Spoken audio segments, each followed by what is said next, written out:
The locker room air felt heavy, stagnant with the scent of turf and sharp, unspoken rivalry. Character. 1 slammed his locker door, the sound echoing against the metal walls like a gunshot. He stared across the bench at Character 2, who leaned back with a deliberate, slow motion that knocked a water bottle clattering to the floor. The silence snapped. Character 2 spoke first, his voice low and cutting. Messi has more technical grace than Pele ever dreamed of. Character. 1 did not hesitate. He shoved a pile of shin guards off the table, sending them skidding across the room. He jabbed a finger toward the center of the space and shouted, "Pele won 3 World Cups while Messi was still learning how to dribble." The space between them tightened instantly. Character 2 rose, his movements rigid, eyes locked onto his opponent. Every muscle in the room seemed to coil. The debate was no longer about sports. It was a challenge of pride. Character. 1 leaned over the table, his face inches from the other, breathing hard. The air thinned. The conflict was set. And the rest of the room watched as the 2 figures stood motionless, waiting for the first strike. Character. 3 jumped onto the bench, his skin flushing into a deeper shade of orange. He screamed over the heads of the others, insisting that modern football required speed those relics never possessed. The argument shifted, the air vibrating with competing claims. Character 4 rolled into the center of the room, effectively blocking the walkway and forcing everyone to turn their attention toward him. He slammed his weight against the floor and insisted that if 1 counted consistency, the entire debate was already settled. Now 4 voices overlapped, turning the locker room into a pressure cooker. Character. 1 shoved the table harder, his face twisted in frustration as he tried to shout down the new arrivals. Character. 2 stood his ground, gesturing wildly as the room filled with conflicting opinions on legends and tactics. No one was listening. Every player was shouting at once, their voices rising in pitch and volume until the walls seemed to sweat. The space between them became a battlefield of competing egos, where every word was a weapon and every opinion was a declaration of war. The initial duel had become a full-scale riot of voices, and the room was ready to explode. The volume in the room crested, a wall of noise that drowned out individual words. Character. 2 could no longer sustain the shouting match. He grabbed a damp towel from the bench and whipped it across the gap. It snapped through the air, a white blur, and struck Character 1 square in the face. The impact was wet and sudden. Character. 1 recoiled, his head jerking back as the fabric clung to his features. He clawed the towel away, his eyes wide with a sharp, dangerous focus. The room went unnaturally quiet for a heartbeat. Character. 2 stepped forward, his posture rigid, daring him to react. Character. 1 did not back down. He lunged across the space, his shoulder slamming into Character 2, sending them both stumbling backward into the lockers. Metal groaned under the force of the collision. The barrier between words and combat had finally collapsed. Every player in the room surged toward the center, their movements frantic and uncoordinated. Stems brushed against leaves, bodies collided, and the air grew thick with the sound of rapid, heavy breathing. The locker room had become a confined space of sheer, unadulterated aggression, where the debate was now settled not by arguments, but by raw physical force. Character. 1 pivoted away from the scuffle, his focus locking onto the tactical whiteboard mounted near the showers. He snatched a dry erase marker, his hand trembling with exertion. With jagged, aggressive strokes, he scrawled the words, "Pele is king," across the board, the letters thick and uneven.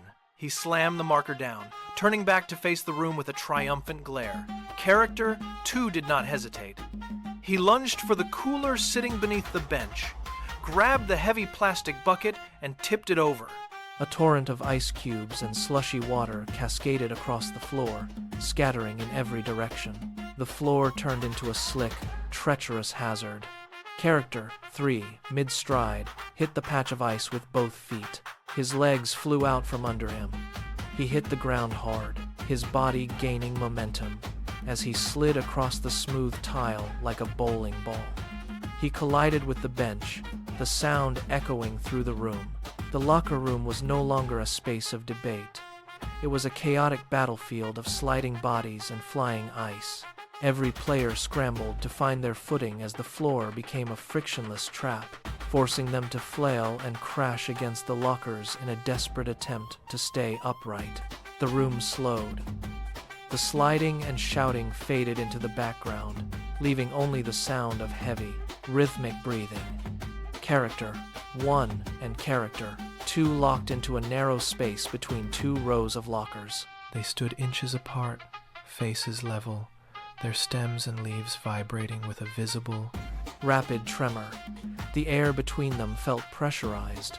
Character 1 gripped the edge of the bench, his knuckles white, his feet planted firmly to hold his ground against the slick floor. Character 2 mirrored him, his weight shifted forward, his posture coiled like a spring.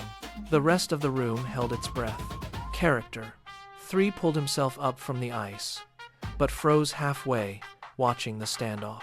Character 4 remained motionless near the door, his eyes fixed on the pair. The silence was absolute. Character 2 slowly reached down, gripped his cleat, and raised it into the air, the studs catching the overhead fluorescent light. The metal glinted. It was a clear, violent promise of what was to come. Every muscle in the room was locked in place, waiting for the inevitable impact. The tension reached its ceiling, a tight wire ready to snap at the slightest provocation. The arm holding the cleat remained suspended, trembling with the force of the intended swing. Character 1 did not blink, his chest heaving in short, jagged bursts. The distance between them was less than a breath. Then, a sharp, static pop pierced the heavy air. From the corner of the room, the wall-mounted television, long dormant, flickered to life. A pulse of electric blue light washed over the lockers, casting long, distorted shadows against the walls. The hum of the cathode ray tube grew, a rising whine that cut through the silence. Character 2 froze, the cleat still held high, his gaze darting toward the sudden motion in the corner. Character 1 pulled his head back, his eyes widening as the screen sputtered and stabilized. The violence of the moment was severed. Every player in the room stopped moving. The frantic energy that had fueled the brawl evaporated, replaced by a sudden, hollow stillness. They stood like statues, limbs locked in mid-action, all turned toward the glow. The screen cast a sterile, flickering light across their faces, erasing the lines of anger. The air grew cold. The fight was forgotten, abandoned in the instant the screen demanded their attention. The screen stabilized into a crisp, high-definition feed of a crowded pitch. A player positioned near the edge of the box tracked a lofted ball with his eyes. The room held its breath. The player on screen adjusted his feet, planted his leading leg, and launched himself into the air. Time seemed to warp. His body twisted in a perfect, fluid arc, his back parallel to the turf. The boot connected with the ball at the apex of his leap. A clean, sharp strike cut through the audio, ringing out from the television speakers. The ball traveled in a whip-like trajectory, defying physics, curling away from the reaching keeper. It struck the top corner of the net with a violent, satisfying snap, causing the mesh to ripple and dance. The stadium roar erupted instantly, a wall of sound that surged through the locker room, drowning out the ambient hum of the facility. On the screen, the player landed and sprinted toward the corner flag. In the locker room, nobody moved. The silence that followed was heavy and absolute. The players stood motionless, eyes locked on the spot where the ball had hit the twine. Their chests were still, their hands hung at their sides, and the adrenaline of their own fight was completely replaced by the sheer scale of what they had just witnessed. They were witnessing a moment of history, frozen in place by the impossible grace displayed on the flickering screen. The echo of the stadium roar finally faded, leaving only the soft hum of the television. For a long second, The locker room remained a graveyard of broken tension. Character 1 shifted his weight, his eyes moving from the screen to the face of his opponent. The red, jagged markings on his face seemed to dull. The tightness in his stem relaxed. Character 2 mirrored the movement. His spiky crown dipping slightly as the heat of his anger bled away into the floor. There was no apology spoken, no need for words. The goal had rewritten the room. Character 2 let out a low, Guttural sound that erupted into a full-throated roar of pure, unadulterated adrenaline. He lunged across the small gap between them, not with a fist, but with open arms. He slammed into Character 1, wrapping his arms around him in a massive, crushing bear hug. Character 1 did not resist. He clutched back, his own leaves trembling with the sudden release of pressure. They swayed together, a tangle of limbs and momentum, collapsing onto the bench. The anger that had defined their existence seconds ago was gone, replaced by the electric shock of shared awe. They were no longer rivals. They were witnesses.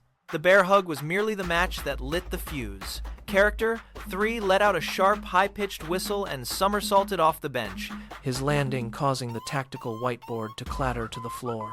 He bounded into the center of the room, arms pumping in the air. Character 4, previously a silent observer near the doorway, rolled forward with sudden velocity and began an impromptu, rhythmic tap dance, his weight thumping against the floorboards in time with the stadium chants still echoing from the television. The locker room transformed into a riot of movement. Character 1 and Character 2 broke their hold, only to immediately grab their jerseys and whip them into the air like banners. Blue and white fabric swirled above their heads, creating a blur of color that filled the cramped space. They spun in circles, stems, and leaves, shaking with the force of their laughter. Character 3 leaped onto the center bench, chest bumping the air, his skin flushed with excitement. Every fruit was moving, every limb was in motion, and the battlefield of egos vanished beneath the sheer weight of their joy. They were jumping, spinning, and colliding with each other in a reckless, beautiful display of shared euphoria. The air felt lighter, charged with the static of 1,000 celebrations happening all at once. They cheered until their stems throbbed, and their leaves drooped with fatigue. The frantic energy of the room began to settle, replaced by the heavy, rhythmic breathing of exhausted players. Character 1 leaned against a locker, his chest heaving, a wide, genuine grin spreading across his face. Beside him, Character 2 wiped a bead of moisture from his brow and nodded in silent agreement. The earlier words about legends and trophies now felt like echoes from another lifetime. None of the arguments mattered. Not the debate over grace, nor the hierarchy of World Cups, nor the statistics of speed. Those were just numbers. This was the game itself. They stood in a circle, a motley collection of fruit, bound by the shared memory of that final, perfect goal. Character 3 let out one last, soft laugh, and the room grew quiet again. But this time the silence was comfortable, stripped of all hostility. They were no longer representatives of rival nations or conflicting ideologies. They were simply fans. They looked toward the screen one last time, watching the replay of the bicycle kick, and felt the same surge of awe. The locker room was still, the air cooling, but the bond remained. They had come to fight, but they stayed to belong.